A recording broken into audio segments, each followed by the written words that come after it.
น่าเสียดายพี่น้องเสียดาย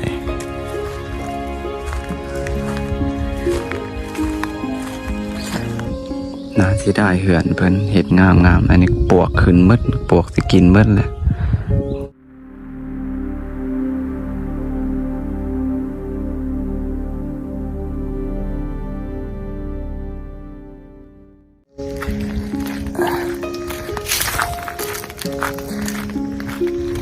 สบายดีพี่น้องเบิดสุขุสุคนทางฝั่งไทยฝั่งลาวตอนนี้กำลังสิย่างไปเบิ่งสวนเนาะเพราะว่าเห็นขวัญไฟย่านเขาเจ้าสิจูดปลาแล้วก็ย่านไฟมันสิไหม้หลักหัวเฮานะเพราะว่าพี่กายนี่ก็โอ้พี่น้องเอ้ยถือเขาจูดปลาใบไม้มันลายเพราะว่ามันหกเฮาบ่ทันได้อนามัยตามหลักหัวเฮาย่านมันสิไฟใหม่มันสิคือปีกายเนี่ยแถวหนึ่งจนเบิดเลยพี่น้องเอ้ยสบายดีปีใหม่เบิดสุขูสุขคนเด้อพี่น้องตอนนี้แม่น4 โมงแรงเนาะ4 โมงแรงหลายคนเนี่ยนะจะไปลินบนหันบนนี้แหละเพราะว่าปีใหม่แหละพี่น้องเอ้ยแต่ว่าเฮาเนี่ยยังคือเก่าพี่น้องเอ้ยคุมกับเวียกกับงานครอบครัวกับบ่ทันแล้วพี่น้องเนาะมืออื่นกับแมนมือเขาสิเอาพระลงในทางฟังลาวเฮาเนาะวันที่13บ่มืออื่นแม่นเขาเอาพระลงทางนี่ว่าสิไปลิ้นบนใดสิไปหดพระทรงบนใดที่มันศักดิ์สิทธิ์เนี่ยเฮาก็สิพาพี่พาน้องไปติดตามเบิ่งศพน้ำกันมืออื่นพี่น้องเอ้ยเป็นมือแรกมื้อนี้ก็แดดค่อนข้างแห้งพี่น้องแดดค่อนข้างแห้งอ่อนอบอ้าวนะคือกับว่าฝนสิตกนี่แหละบรรยากาศอยู่ป่าอยู่นี่ก็แม่นเฮือนคนนะแต่ว่าเขาเจ้าบกาอยู่เนาะเพราะว่ามันมีผีแล้วก็มีอันนั้นอย่างละโทละนี่ผีอยู่ห่างเลยเพราะว่าเฮือนหลังนี้ก็หลายปีเลยพี่น้องไอ้เพิ่นบกาอยู่เฮาน่ะเคยผ่านไปผ่านมาทางนี้แล้วสิไปเบิ่งสวนเฮาไปเบิ่งตอนเฮากับผ่านมาทางนี้พี่น้องเอ้ยอันนี้ก็คือเฮือนของพี่น้องเพื่อนบ้านเฮานี่แหละเนาะที่อยู่ทางเขตนี้บ้านเฮาก็แม่นข้ามถนนไปฝากเบื้องนั้นจะแม่นเข้าเขตหมู่บ้านบ้านโพกไตมาเขตเบื้องนี้ก็แม่นหมู่บ้านบ้านไส้ชีเนาะอันนี้ก็คือเฮือนของพี่น้องชนเผ่าลาวลุมเพิ่นเนาะเพิ่นบ่กล้าอยู่อาศัยแต่ก่อนน่ะเพิ่นจะปลูกอยู่ไต่แต่ว่ามันถือผลกระทบและเพิ่นจะย้ายมาปลูกอยู่นี่เนาะมาตั้งบ่นี้ว่าอยู่บ่ได้เด้เพิ่นเฮ็ดแล้วเรียบร้อยนะนับแต่ก่อเทพื้นแล้วก็โบกหรือว่าสาบปูนแล้วเรียบร้อยพี่น้อยบังเอิญมาอยู่บ่ได้เนาะเพราะว่ามันแข็งมันมีแนวอยู่มันมีอย่างเจ้าป่าเจ้าเขาอาศัยอยู่ณจุดนี้พี่น้อยเนาะมีคนเคย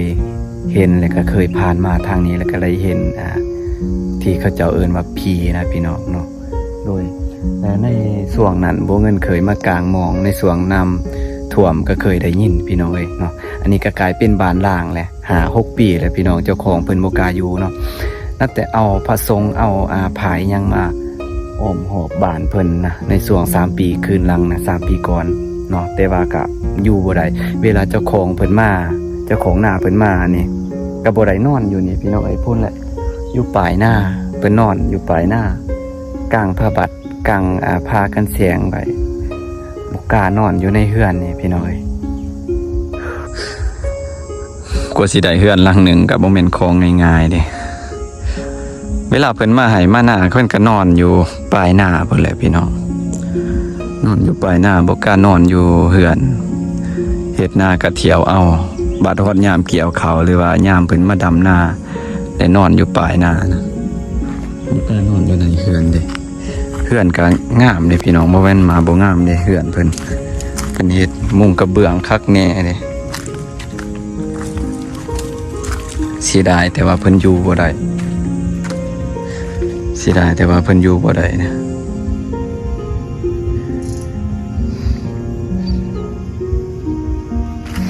เดี๋ยวสิเข้าไปทางไหนก่อน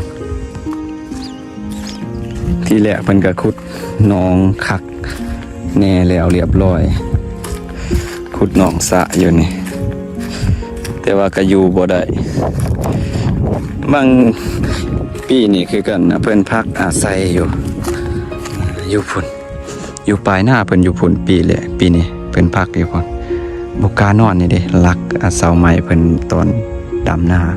นอนอยู่บ่กล้านอนอยู่นี่น่าเสียดายเหือนเพิ่นเลยเพิ่นมาย้ายปลูกหลังใหม่หรือว่าเฮ็ดใหม่อยู่ในบ้าน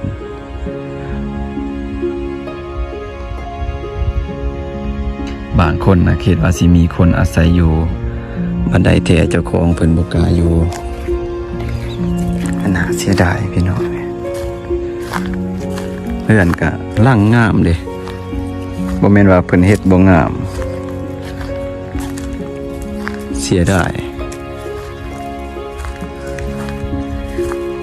ตอกไว้คักนี่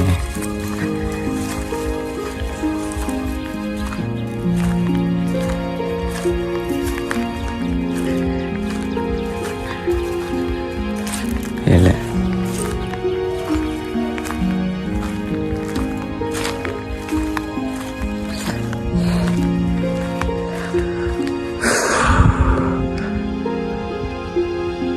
เพิ่นแต่ก่อนนะเพิ่นเฮ็ดอยู่นี้แต่ก่อนนะเฮ็ดอยู่นี่บัดนี้มันถึกเป็นดินคลองลัดแบบว่าถึกผลกระทบถึกเป้าหมายและคลองดินโรงเรียนก็เลยย้ายมาเฮ็ดอยู่นี่ปลูกอยู่นี่ก็เลยว่าอยู่บ่ได้เพิ่นเฮ็ดน่ะไปว่าเฮ็ดเฮือนอยู่ให้อยู่หน้าเลยมันสะดวกสบายอยู่นี่บ่ได้แท้ก็อยู่บ่ได้พี่น้อง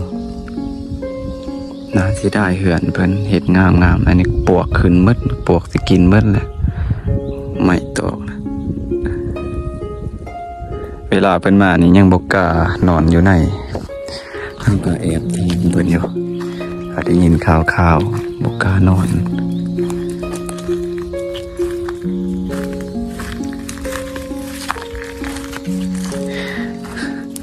ในช่วงหน้าฝนกับเพิ่นบ่กล้านอนบ่กล้าอยู่นี่พี่น้อง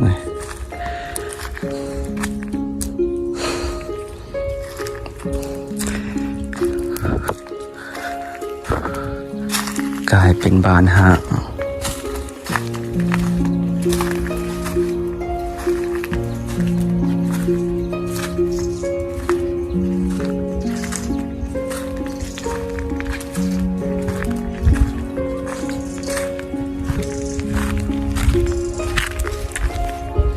จะปวกจักหยังคนในบ้านนี่ก็ไปหาอยู่หากินเขาก็เคยได้ยินนะกลางคืนเมื่อนั้นมีน้าบ่าวกับน้องสายผู้หนึ่งมาเหยื่องนกมาไต่นกแถวนี้ผู้ดีเพิ่นพ่อเลยเกือบแล่นนำบ่ทันมันว่ามันนักเบิดต้นโตฮะพี่น้องหรือว่าเกือบก้าวขาบ่ออกนะเกือบก้าวขาบ่ออกบ่เงินช่วงนั้นก็เคยได้ยินคือกันเนาะเคยได้ยินช่วงปีแล้วเนาะ2 ปีแล้ว2 ปีขึ้นหลังเนี่ยเพราะว่าน้ำมันท่วมได้แถวนี้เขาได้กลางมองตื่น4 โมงเช้าพี่น้องปัดมายามมองว่าสิมากูมองตอนเช้า4 โมงเช้าดิเพราะว่าได้ยินแบบว่ามีเสียงคนปากเสียงผู้ชายแล้วก็ลูกหลานหลายๆคนอยู่ฮะแต่ที่น้ำท่วมเบิดเลยเพื่อนนะท่วมเบิดพี่น้องเอ้ยมีเสียงคนปากคนเบาเลยมันแปลว่าจักเขาเฮ็ดแนวใดดอกพี่น้องเอ้ยขนหัวลุกแล้วกันแปลว่าเขาตีแบบสังกะสีนะมันดังเปื้อแห้งๆนะก็เลยแปลว่าแบบไปย้อนเจ้าของเพิ่นอยู่บ่ได้ไอ้พี่นี่เพิ่นอยู่นี่แหละกองอันนี้บนนี่กองเขาอยู่พี่แล้วก็นอนอยู่นี่บ่กล้านอนอยู่เฮือนเฮาก็ถามเพิ่นอยู่ว่าเป็นหยังคือบ่มาอยู่เป็นหยังคือปะเฮือนปะซ่านปะให้หางเนาะนี่อยู่นี่ก็มีคนอยู่นี่พี่น้องเพิ่นเพราะว่าเพื่อนเพิ่นยังอันดีแต่ว่าอันนี้ก็ดีคือกันเพิ่นอยู่บ่ได้ย้อนคือเฮาเว้าแหละมันมีสิ่งที่มันอยู่รวมกันกับคนบ่ได้นะพี่น้อง น่าเสียดายเพิ่นบ่อยู่เพื่อนหลังนี่เพื่อนไอ้มันเพิ่น